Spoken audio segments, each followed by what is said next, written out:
સત્ય સનાતન હરિ ગુરુ બોલો કંસર માત કી ખૂબ ખૂબ ધન્યવાદ। આજનો પવિત્ર ને પાવનકારી પ્રસંગ એવી પાતરડી ગામની એક ધર્મ ધરા પર એવા સમસ્ત વાઘેલા પરિવારે મળી અને જેમને એક માતાજીનો પ્રાણ પ્રતિષ્ઠા નિમિત્તનો જે 17મો મહિમા ઉજવાયો તે બદલ આ પરિવારને પણ મારે કોટી કોટી વંદન છે વાલા। કારણ કે જેમની માતાજીની નેજા હેઠળ જો આપણે એક મજા હા એમાં વાઘેલા પરિવારનો એક પણ ધર્મની ધજા સદાયના માટે લહેરાતી રહે તે બદલ આ સૌ સંતો મહાપુરુષો આયા છે એવા આશીર્વાદ આપશે, માતાજી પણ સહાય કરશે। એટલે દિવસે એક જ્ઞાન યજ્ઞનો હોમ હવન અને બ્રહ્મ ભોજન કરાયું અને અત્રે પણ એક જ્ઞાન યજ્ઞનું આયોજન રાખ્યું તે બદલ આ પરિવારને પણ કોટી કોટી વંદન છે વાલા।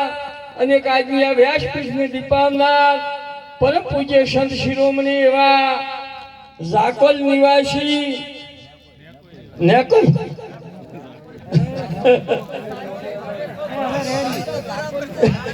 શું નામ કહેલું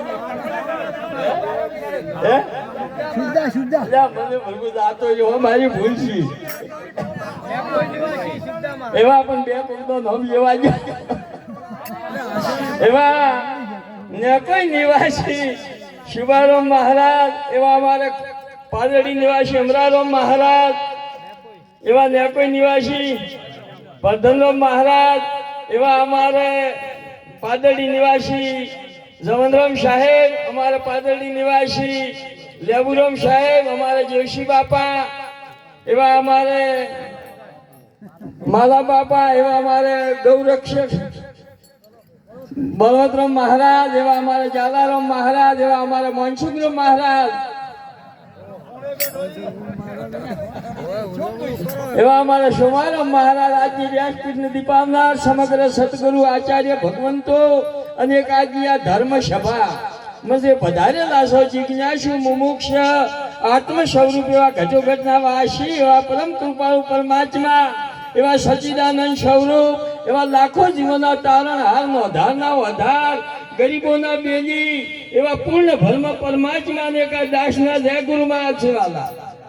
મહાપુરુષે કીધું છે કે ધંધજ બંધુ જે કુળમાં હરિદાસા કોટી તીરથ વર્તવા જેમને માત પિતાને તો આવા પુત્ર પવિત્ર હોય પ્રકાશ સંત સમાગમ તો જે કરે એ તો સર્વથી ઊંચ કહાવે વામે સગળા દુઃખ સુખ શરણાગતિને પાવે પ્રથમ સમજે શરીર અમને વદનથી વચન ઉચ્ચારે આ તો પૂર્ણ હોય એનો ભાગ એને દ્વારા કોઈ સંત વધારે આ રામ નામની ખોજ છે સંત સાથે મહાભારી જहाँ संत मुकम करे अशक्ति करे खुआरी अधर्म का उत्थापन करे बापा અને આ ધર્મ નું થાપન સંત ફરે મલકની મોય પણ અભયપદ તો કોક સંત જ આપે। અભયપદ કોને કહેવાય કે ભેદ ભ્રાંતિ ને ભય હોય એ ભક્તિ કજી ના હોય। ભક્તિ ભીતરની ભૂમિકા છે, ભક્તિ અંતર્મુખ છે, ભક્તિ મન કર્મ ને વચનની છે, ભક્તિ વસનનો વ્યવહાર છે।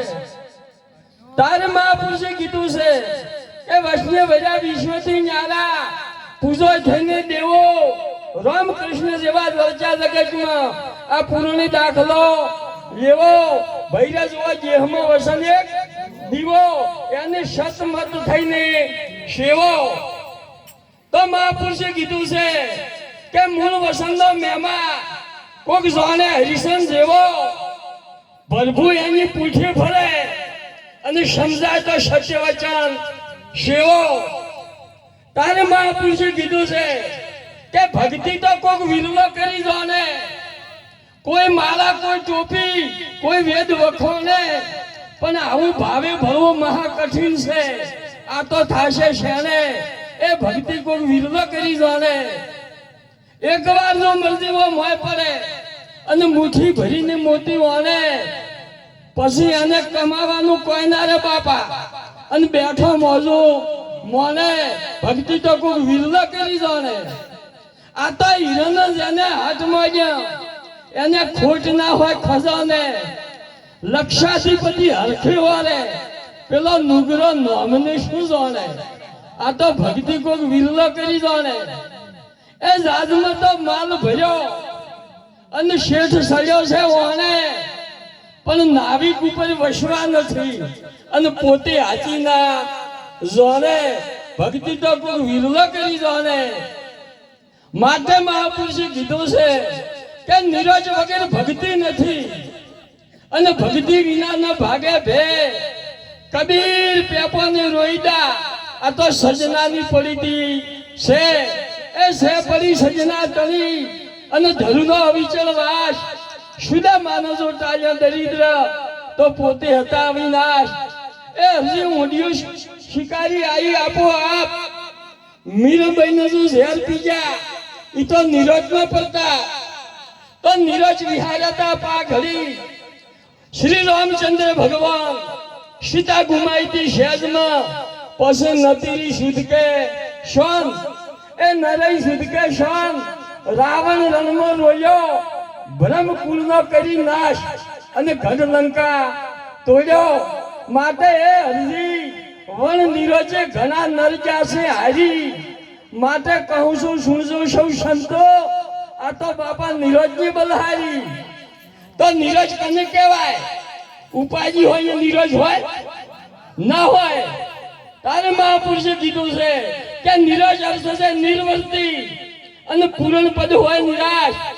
જો હરજી હૃદય ઉતરે તો ટળે અવરની આશ. એ ટળે અવરની આશ તૃષ્ણા જાય સબ તૂટી. નીરજ નોમી લાગે ને તો અવિદા જાય ખૂટી ખૂટીને ખૂટી.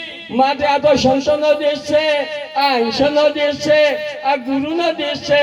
અને ગંગા સતીએ પણ કીધું છે કે પિંડ ભ્રમણથી પરસે કોનભાઈ, અને ત્યાં દેખાડું ગુરુનો દેશ. તો આ દેશમાં કોણ જઈ શકે? ઠાકોર જઈ કે, પટેલ જઈ કે, વાણીઓ બોબણ જઈ કે? ન જઈ શકે.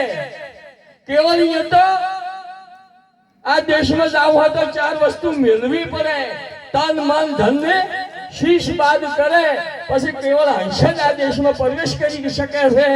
એટલે મહાપુરુષો ઘણા છે. હવે આટલું કી હું મારી વાણીને ગીરમાં બોલો સત્યગુરુ ભગવાન કી જય.